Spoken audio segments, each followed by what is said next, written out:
The fact is, if we look back 100 years, there's only 25 years of that 100 in which trade unions have operated without legal restriction. And even during the period of great Labour Party leaders, trade unions were subject to tight legal controls relating to, for example, the right to strike. And I'm thinking about Attlee, who many people celebrate. During the whole of the post-war Labour government, it was a criminal offence to take part in strike action.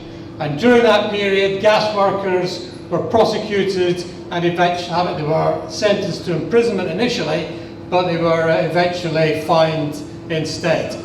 Roll forward to Harold Wilson. He didn't introduce legislation, but he did interfere with trade disputes, most famously when he stood up in Parliament to condemn the Seafarers Union and 8 named individuals with information supplied by MI5 about the way in which the strike was being conducted in order to discredit that union and its officials. And move forward again to Tony Blair. We haven't had that many Labour Prime Ministers. But move forward to Tony Blair, who famously promised that if he was elected, Britain would remain the most or would continue to have the most restrictive labour laws in the whole of Europe. Well, that was one promise he kept. And what I would say to you is, when you're looking at Starmer and all the promises about what's going to happen with the New Deal and what's going to be reformed and what's going to be repealed, look very carefully at what he has to say. Because what is important is not what he does say, but what he doesn't say. Unless we get him to nail down the repeal of this legislation, then my sense is it's not going to happen. Or we might get amendments or reforms or reviews, but what we must have is repeal of this legislation and a clear commitment from the next Labour government. And as we've heard, the Act does, I think, for us 2 things. One, it allows the employer to issue a works notice to a union. So it goes to the union, tells the union which of its members are to work during a strike.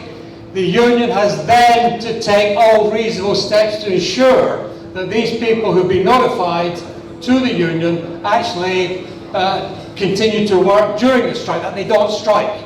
So the union has an obligation to take reasonable steps to ensure that people strike break. And that's a very hard thing for a union to be asked to do.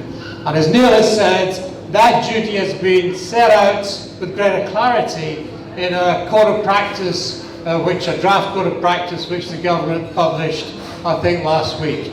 And there are 2 points about that code of practice. One is that the union has to send to its members,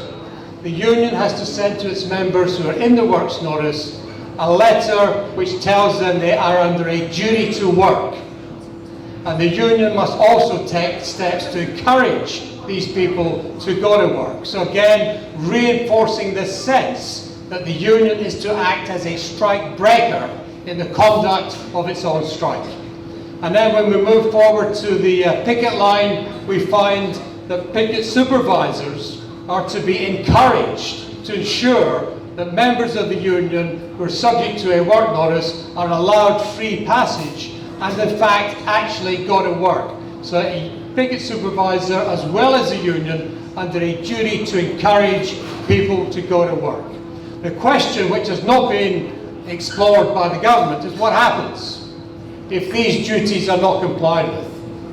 And we know from the 1980s what will happen. And Mick touched on this earlier. What they will do is they will basically seek to put the unions out of business, as it did in the 1980s with the print unions and the seafarers, and to a lesser extent the miners. Because what will happen is that somebody will go for an injunction.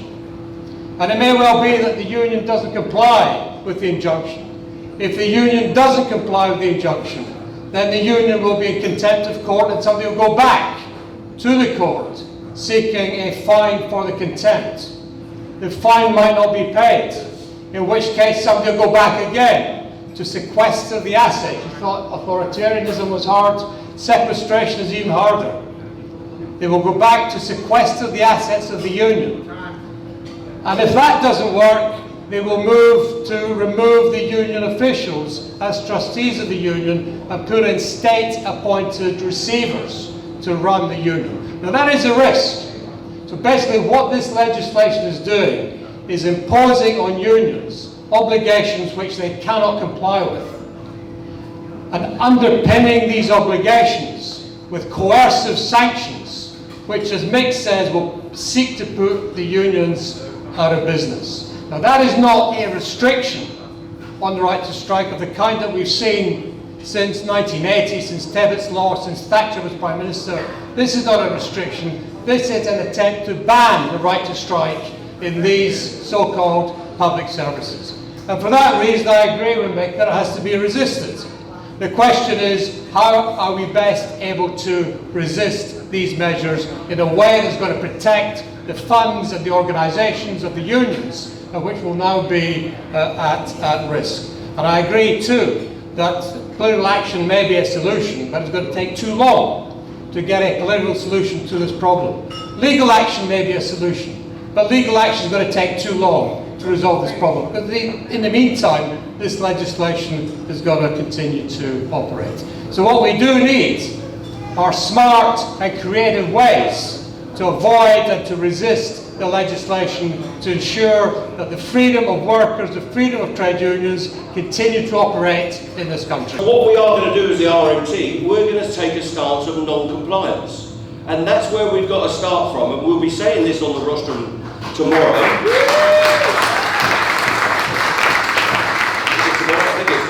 Along with our colleagues in the FBU and along with ASLEF, I'm sure, we must start from the position that we refuse to comply. That isn't the same thing as that we're going to willfully break the law. We don't know what the law is actually going to be in detail. We've never been issued with a work notice. It's never happened in this country. We don't know how it's going to be composed. We don't know what the prescription is precisely of what they tell us, but we do know. During the dispute earlier in the year, signallers and operation staff, the drivers may not want to hear this, some of the most crucial people in our industry. If you haven't got signallers and electrical control staff, you don't run a railway.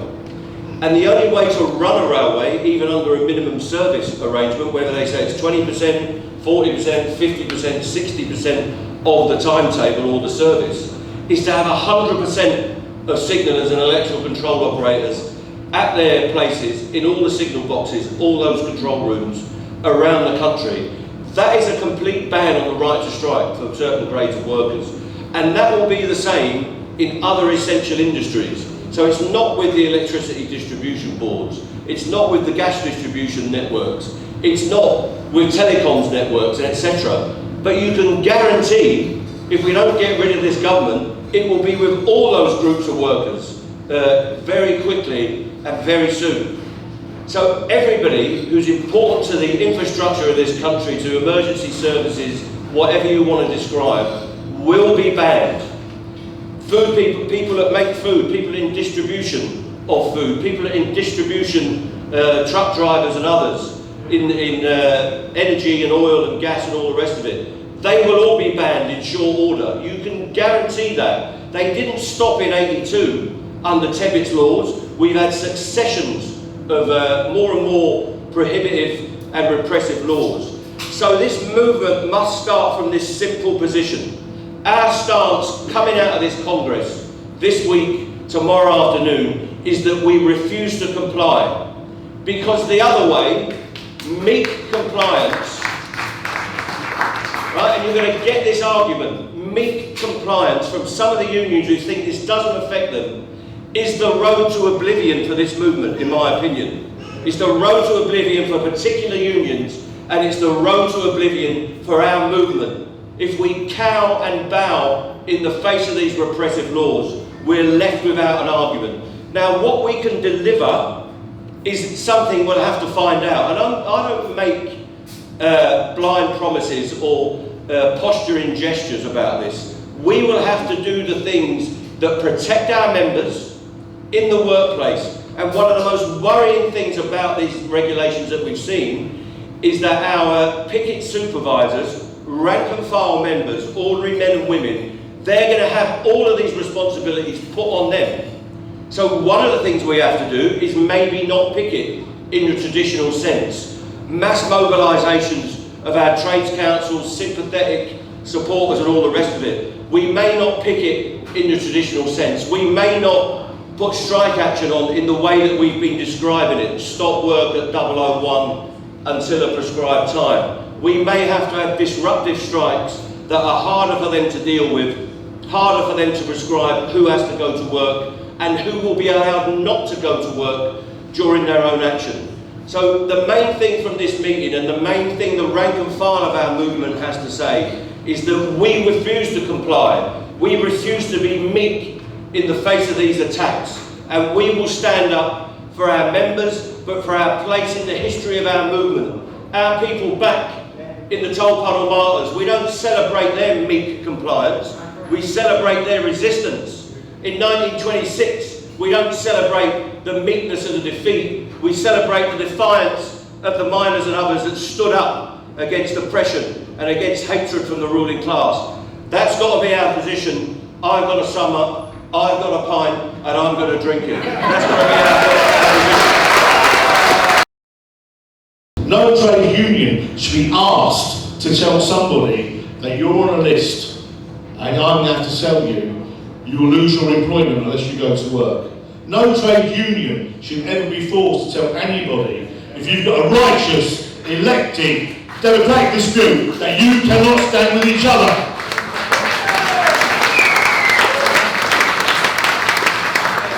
And let's not forget what we've been campaigning for years, through the IER and others. It's the right to stand with others, others in civil society, others in transnationals that work for them, others in the health service that have been treated differently in different hospitals and trusts, others in the railway, where I want to stand with people who are fighting for their jobs and ticket offices. No one should have the right to tell me I can't do that.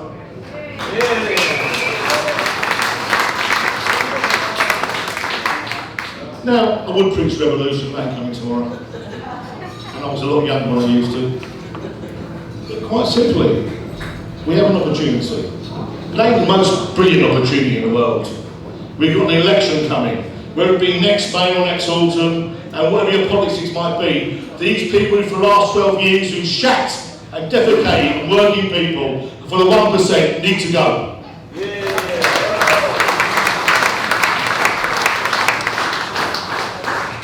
And even I don't pretend to be all changed tomorrow.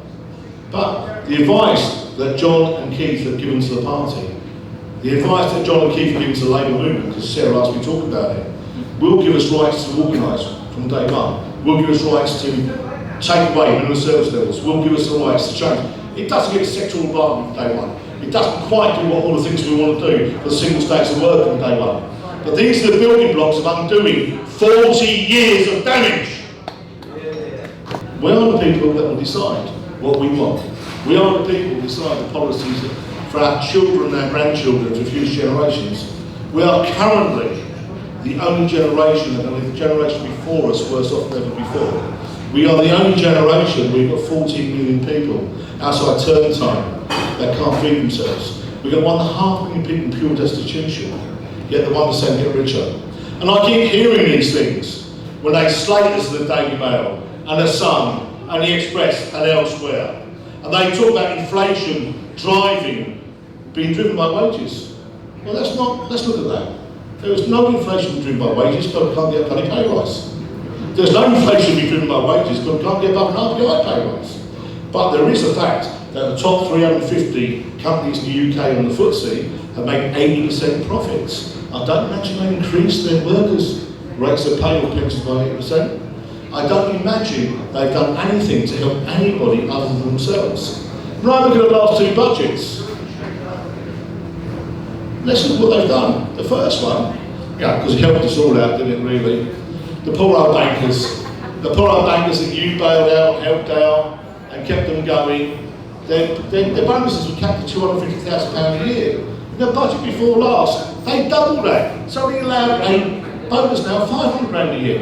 Well, that was going to change the working life of all those people that are starting tomorrow. Then the next budget, we'll deal with pensions and make that better.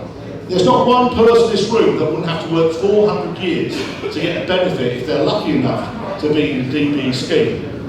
right, that they did for the millionaires. And let's look at what they're going to do next. They're going to run up to the next election, they're going to give 2p off tax, and they will hurt the poorest in society. They will hit the benefit claimants, they'll hit the people that work 48 hours a week, right, where work doesn't pay. They'll hit all those people that have been punished by their decisions to privatise housing in the 80s, and they will then punish the weakest to give the richest to get the vote, to get back into power. We have an opportunity. We have an opportunity to go outside, whatever your politics are, to get rid of these people. 12 years of austerity. I saw them shutting up and down in Birmingham when it was special measures, the council. They didn't mention the 16 Tory councils that got a special measure. They didn't mention the 60% of cuts they put on every community in the UK the last decade and a half. We in this room know what we stand for. We know what we believe. We know what they believe, and we don't believe what they believe. But we have families, and we have people that we rely upon. We want to change the history, we want to right the wrongs of the past, and we make sure we don't make the wrongs of the future for future generations. Stand together, comrades. Solidarity. Trade unions and combinations of workers have always been attacked by the law in order to prevent them exercising the solidarity that is necessary to bargain collectively and to exert pressure through the right to strike. Now, if we look back, let's not go back to 1306, but let's just take the last 120 years or so. It seems to me that there have been there are five occasions on which, in what time, it has been possible for unions to gain the legal freedom to operate, to defend and enhance the position of their members. The first was, and it's all in this handout, the first was in 1906, when a Liberal government, with the assistance of the newly formed Labour Party, overcame the Taft-Fale judgment of 1901 and passed the Trade Disputes Act of 1906, which for the first time allowed trade unions to take industrial action or organised industrial action from their members free from legal restraint. The second time was in 1947 when the Attlee government reversed the restrictions that had been placed on trade unions by the legislation passed by the Tories after the general strike of 1926.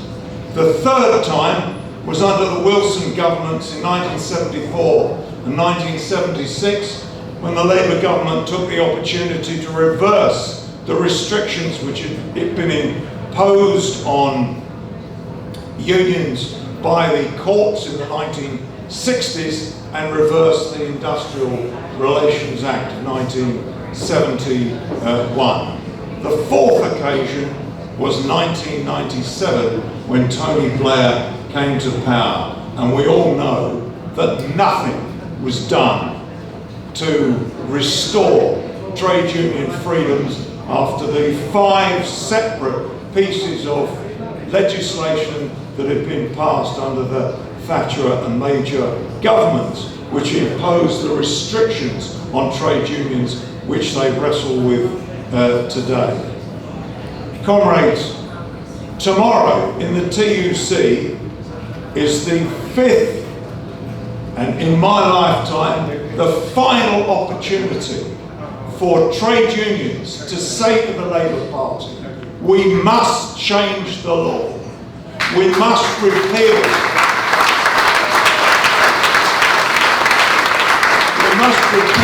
the anti-union legislation, and we must enact the principles that are set out in the New Deal for Working People, which Mick Whelan has been so assiduous in asserting on behalf of Chulo against the Labour Party. This is the only moment in my lifetime when we're going to be able to do this. If we fail to convince the Labour Party to stand by the commitment that the leadership made to this document in the Labour conference of 2020 and 2021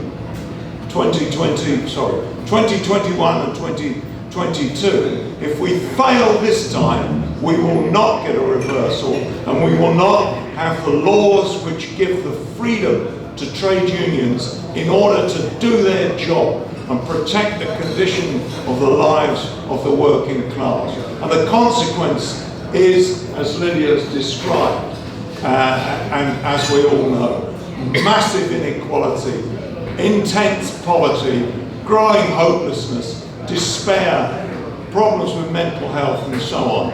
All those things, I think, have been caused by the legal restrictions on trade unions, which have meant that the coverage of collective bargaining has fallen from 80% odd, which it was from the end of the Second World War through to the coming of Thatcher in 1979, right down to less than 25% of British workers covered by a collective agreement now. It's the decline in collective bargaining coverage. It's the inability of unions to have the legal space and freedom to insist on collective bargaining, backed by the right to strike, that's brought us to the tragedy which this country represents now. So comrades, tomorrow is the moment. The trade union movement must say to the Labour Party, we will tolerate no retreat from a new deal for working people. Thanks for listening. The employer has the right to serve a works notice, and in that works notice it can set out which employees will be required to work on a strike day in order to maintain the minimum service level and what work they must do. The obligation then moves to the union to ensure that any of its members identified in that work notice comply with it. If the members don't if the union doesn't take those reasonable steps, then the union will lose its immunity, and that obviously has very significant consequences. If a union loses its immunity, it opens the right for an employer to apply for an injunction to thwart the industrial action. An employer can sue for damages for any losses that arise as a consequence of a strike. And thirdly, members themselves will lose the right to unfair dismissal for the first 12 weeks, as the action will no longer be protected. So, moving to the 5 steps, what are they? Well, the first step that a union must take when it is served with a works notice is to identify who on that work notice is one of its members.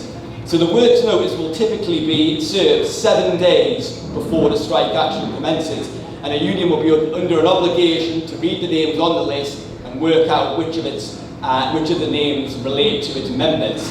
There's a quirk in the legislation that allows an employer to vary that notice if it consults with the union up to 4 days before the action commences. And in those circumstances, the union would have to re-evaluate the list and work out if any new members had been identified in it. Identifying members in a large-scale strike on a list of that nature is of itself likely to be a significant administrative burden. However, that's only the start of the process.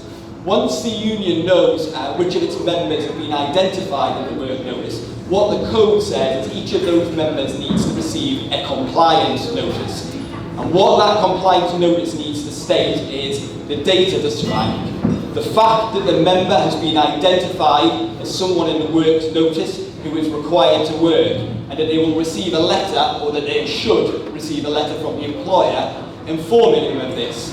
Thirdly, the union must encourage that worker to work on the strike day if they are named in that compliance notice.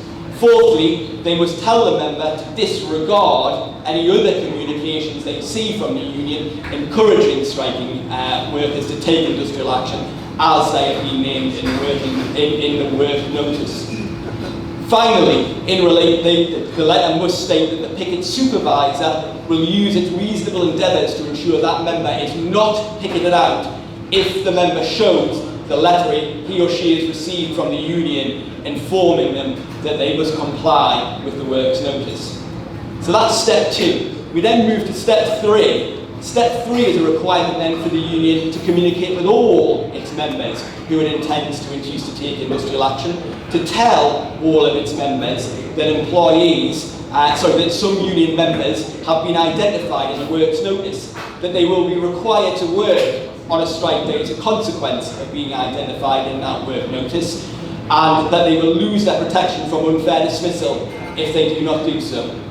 So that is step 3. We then move to step 4. Step 4 is what the union must do in advance of any picketing. And in advance of any picketing, the union must liaise with picket supervisors and do what it can to ensure that picket supervisors do not induce any member who shows a letter when they come to the picket line showing that they are required to work because they have been issued with a compliance notice from the trade union.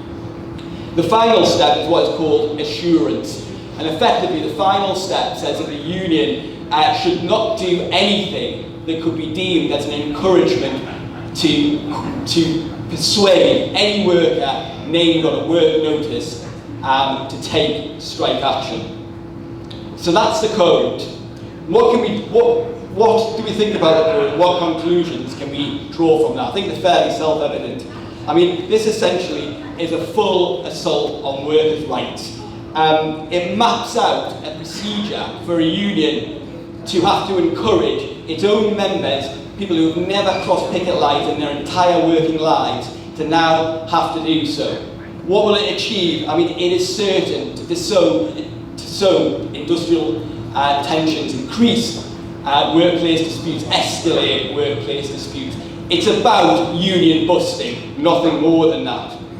Another point to note about the code is its overreach. It actually, believe it or not, goes even further than the Act itself did. The Act itself only required the union to take steps in relation to members who are identified in the work notice. The code, however, says that no, the union also has to correspond with all its members it intends to induce to take industrial action. It also has to liaise with the picket supervisors. There was no mention of that in the Act. There's also a clear imbalance in terms of what is expected of trade unions and what is expected of employers. You'll know that one thing the code said, the Act says, is that employers should not have regard to trade union membership or trade union activities when they identify which workers are required to come in on a strike day. There's no code of practice, so for how are we going to police that? How are we going to achieve that? It's noteworthy there is no code of practice for employers and what steps they must follow to ensure that doesn't happen. Finally, as it's been said throughout, it's simply unworkable. It will create an administrative burden on a union that it is impossible to comply with. Strikes run for weeks and months, as we know, and every time an employer will be serving a new works notice identifying new members, and a union will be expected to communicate each and every time. It will simply not be possible to keep up with that. It's noteworthy as well, and the irony will be lost on no one, that the code encourages the union to communicate by email, yet we still have no electronic balloting. As has already been mentioned tonight, we already live in one of the most restrictive frameworks for taking industrial action in Western Europe. The Act, the Code, and the subsequent regulations we wait for are just one further step on that. And just to agree with the panel that we must do all we can, politically, industrially, and legally where possible, to fight this draconian legislation. Thank you. Citizens Advice Bureau does amazing work. In Liverpool, the majority of public funding for citizens advice comes from the NHS. Now, that might seem a bit odd, but people are prescribed free legal advice by their doctor because when people are without access to justice, it makes them ill. To be healthy, workers need to be able to realise their rights, particularly in relation to income, because all sorts of mental and physical health problems come from low income. But while citizens advice can help with debt, disability cases, housing, they don't deal with employment matters, and in any event, the average wait for an employment tribunal first instance hearing at the moment is 18 months. The average household income in the UK is just over 32,000. It's not a lot, but that's the average, the middle point. But that's not the middle point for everywhere. Just up the road, for example, in Everton, 70% of the people who live in Everton are in work, and the average household income is just over £16,000 a year. I don't know how people cope. Increasingly, it's working people who are using these community food spaces because the problem of low income means that they can't just go to the supermarket like everyone else, and they can't afford food that isn't massively high in sugar and salt and chemicals and calories. And this problem isn't just about lack of access to justice. It's also because the third thing we found is that people who are realising their rights still don't have enough money to be able to feed their families. Workers need more, and it's their right in a democratic society to be able to advance their interests. Not being able to access rights makes workers ill. Being unable to afford healthy food makes workers ill. And quietly, without much fuss, the minimum amount of work that people are required to do in order to access welfare has increased considerably, up 65% in just this year. The length of time during which an unemployed worker or underemployed worker is free to choose for themselves the type of job that they want to take has reduced from 4 months to 4 weeks. If you aren't able to access sufficient work to earn the required amount, you have to take any job or any number of jobs, and if you don't comply, you can be issued with a benefit sanction. There are more people in Liverpool who've been issued with benefit sanctions in the past year than at any previous point in time. Is it any wonder that workers are frightened of asserting their rights? Last week, the government announced that its next change is to require up to 1 million people who are currently considered unfit for work to be reclassified and to get a job. So what should be done? Well, workers should join a trade union. The union should organise them so that they're not dealing with this problem individually, but that they're doing it collectively. And clearly they need to do more than enforce the legal minimum, because it's humiliating, it's not enough. Workers need to join together to have dignity and improve their lives. Which brings me to the Strikes Minimum Service Levels Act. It's one part of a plan announced last year by Grant Shapps, writing in the Daily Mail that would, I quote, smash unions. The plan is to make it even harder to secure a lawful strike mandate with more technicalities and higher ballot thresholds. That's part of his plan moving forward.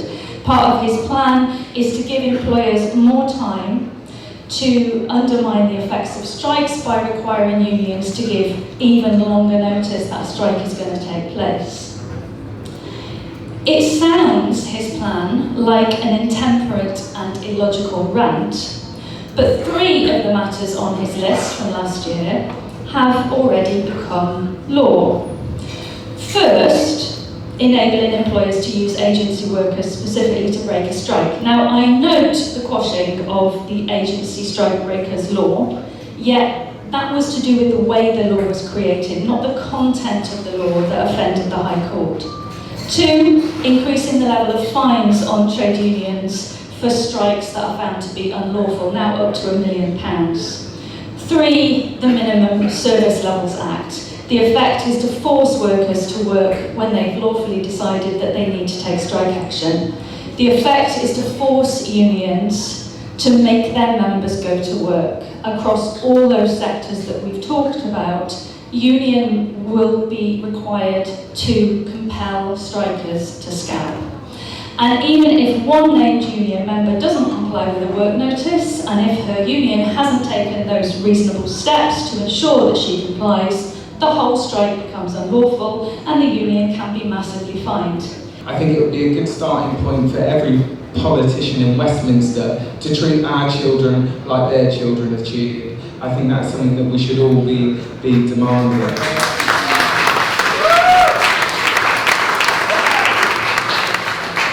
The reality is this crisis hasn't come out of anywhere. You know, the government talk about like it's new evidence, we're taking a really cautious approach. I think a cautious approach would have been investing the capital funding that our schools need. The Office of Government Property believes that the school estate needs £7 billion a year to maintain it. This government's been investing only a third of that, 2.5 billion. And of course, a cautious approach would have not been to have not scrapped building schools for the future in the first place, which would have seen every secondary school rebuilt without a single piece of rack in it, and of course it would be most of the way through every primary school as well now. And I'm sure we've all got questions around PFI, but the fact is our children deserve schools that are ready for the 21st century, and the fact is they don't have that right now. But you know, I'm very proud of our union and what we've achieved over the last 12 months. We're not just fighting on school funding and health and safety and a safe environment for children to work in, but of course we've been fighting on the issue of pay as well. The reality is over the past decade, teachers' pay has declined 23%. We've seen child poverty rocket to 4.3 million. Workloads are at an all-time high, and funding is currently below 2010 levels. The dispute that we've waged over the last 12 months has been truly inspirational in my opinion. Young women first getting active, involved in their union, becoming reps, leading a dispute, mass participation, and it's really important to remember that in 2015 the government brought in the Trade Union Act because they thought that we can do it and they thought that we can break their thresholds, but we didn't do it just once. We did it twice, and we will do it again. We rose to the challenge of the 2016 bill, and we'll rise to the challenge of the minimum services level agreement as well. They're not going to be able to stop the anger that exists in our profession, that exists in our communities. They can legislate as much as they want, but we will still take on national disputes, and we will still keep on fighting. But I do want to just say, you know, that bill in 2016, David Davis said was so draconian it belonged in Franco's Britain. I mean, what they are doing now is an absolute attack on the fundamental right and democracy that we are all entitled to. We've had greater attacks on our trade union rights than we've seen in most modern, democratic, Western civilizations, and it's something that we should absolutely resist. And John's absolutely right. We need to be pressuring Labour to stick to their agreement, to stick to what they're saying on that bill. But I've got to be honest, I'm not overly hopeful for Labour. If Labour can't even spend 1.3 billion to lift the two-child benefit cap, if they can't even spend 2.3 million give every child in this country a free school meal, then what are they going to do for us as trade unionists? So what we have to do is continue to fight and take on the struggle as we absolutely should. And I want to say this, should any one of the NEU members get sacked, the next time we inevitably take national strike action, we will close that school until they are reinstated. And that is how we will fight.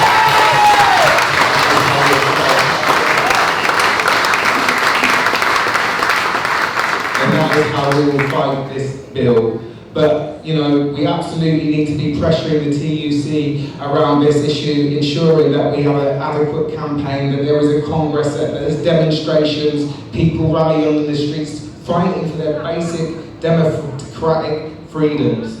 But remember, the power always lies with us, always lies with the people in this room. You know, we've seen 7,000 reps come through the NEU in the last 12 months. That's what we need to do. Organise at the base, in our communities, in our schools, in our workplaces. And let's absolutely raise the demand to live in dignity, because that is what this is about.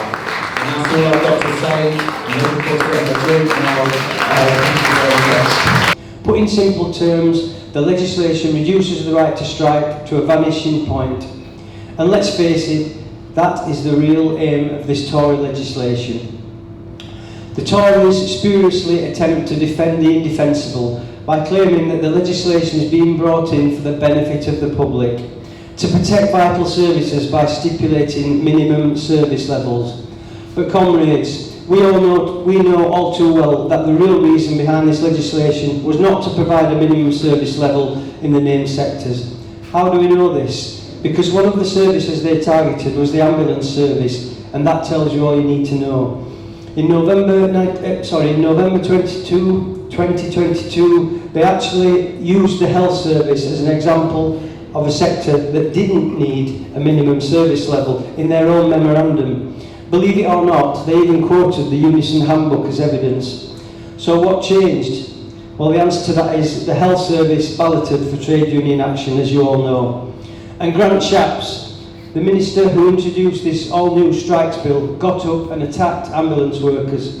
He claimed that a national minimum service level was necessary because local ones couldn't be relied on. This was despite the fact that service levels actually improved during the months we took strike action. I can't tell you how galling it is for our healthcare workers to see these government ministers try and use patient safety as a stick to beat our dedicated health workers with. Unison members in health and the wider public themselves would welcome minimum staffing levels in the NHS every day of the week, all year round, but due to 13 years of Tory rule and underinvestment, that is a distant memory. Patient safety and safe staffing has been a key concern for Unison members taking strike action. The lack of safe staffing on wards and in ambulances puts patients and staff at risk and is a huge driver of stress and anxiety for healthcare staff. A recruitment and retention crisis exacerbated by low pay, rising workloads has begun to threaten the quality and safety of patient care. As a Unison member who took strike action in the ambulance service told us recently, strike days are better managed than most non-strike days. Because of life and limb cover arrangements, no 999 call would be left unanswered. Safe levels of cover were agreed as necessary on every occasion. She went on to say, the government does not seem to worry about our everyday situation. Patients dying while waiting or ambulances delayed at acutes while patients wait on the back of ambulances. Call assessors are having to constantly apologise to desperate relatives and patients begging for help.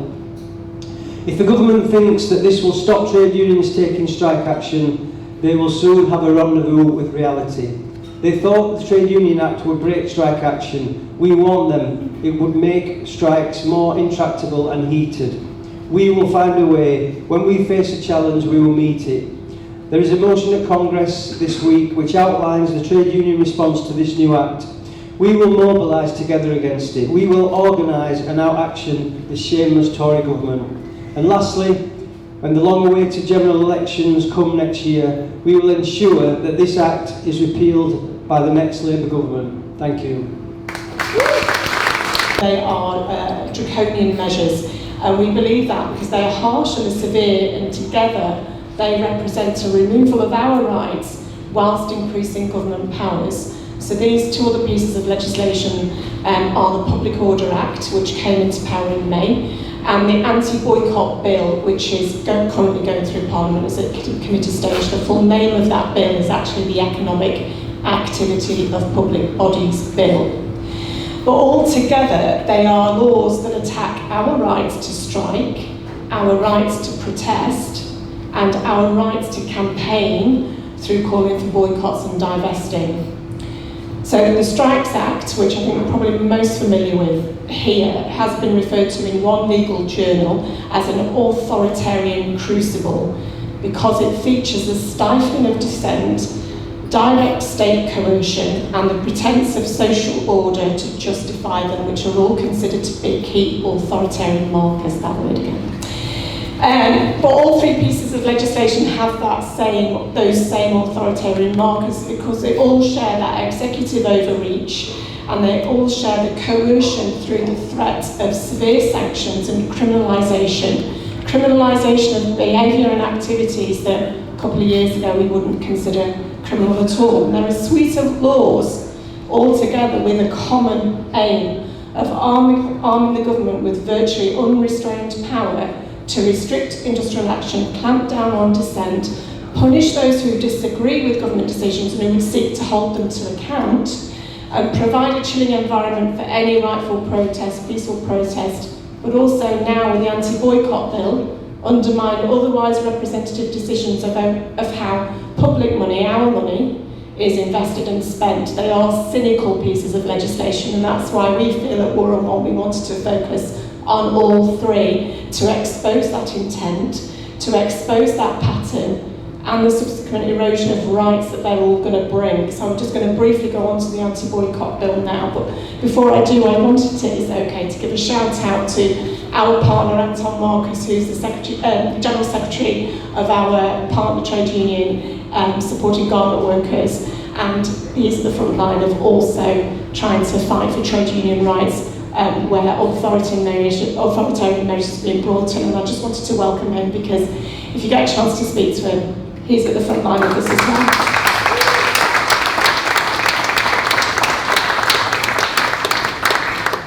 So the anti-boycott bill will restrict public bodies, universities, local authorities from judging how to invest and spend public money. Why? Government claims that when making ethical decisions about investments, public bodies are actually pursuing foreign policy agendas. No, they're not. They are pursuing ethical choices in investments for the public good. They're considering their own human rights obligations when it comes to the stewardship of taxpayers' money. That's what the government is attacking. So, and that's something the government itself should be doing, shouldn't it? Abiding by human rights standards in their choices. Well, the government has made it clear that the main intention of this bill is to ensure that public bodies follow government foreign policy in their purchasing, procurement and investment decisions, that executive overreach that I spoke about at the start, particularly relating to Israel and Palestine. That's what the intention is. But we believe that local authorities not only have the right, but in fact have the duty and responsibility to withdraw or decide against investments where companies are abusing human rights, where they're abusing workers' rights, where they're engaged in destruction of our planet, or any other harmful or illegal acts wherever they occur.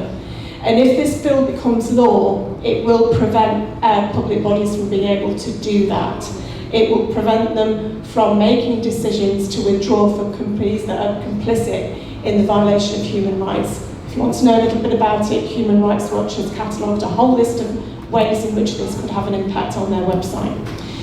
It will stifle a wide range of campaigns concerned with the arms trade, climate justice and human rights, and it's a threat to freedom of expression and the ability of our public bodies and democratic institutions to spend, invest and trade ethically in line with international law and human rights. So that's what's coming down the line. It shares the same chilling effect as last year's Police Crime Sentencing and Crime Act and the Public Order Act, which I mentioned at the start. That's where they have also attacked our right to protest. They're giving police powers to shut down protests that are too noisy or considered a nuisance, setting very low thresholds on what disruption might mean. But they also lack legal clarity.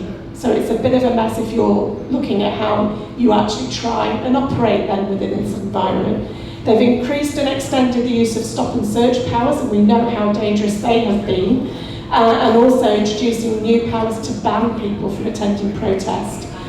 So when you look at the right to strike, the right to protest, the right to boycott or divest, these are actually key ways in which ordinary people like us are able to hold governments and corporate bad practice to account. They are part of the foundations of our power.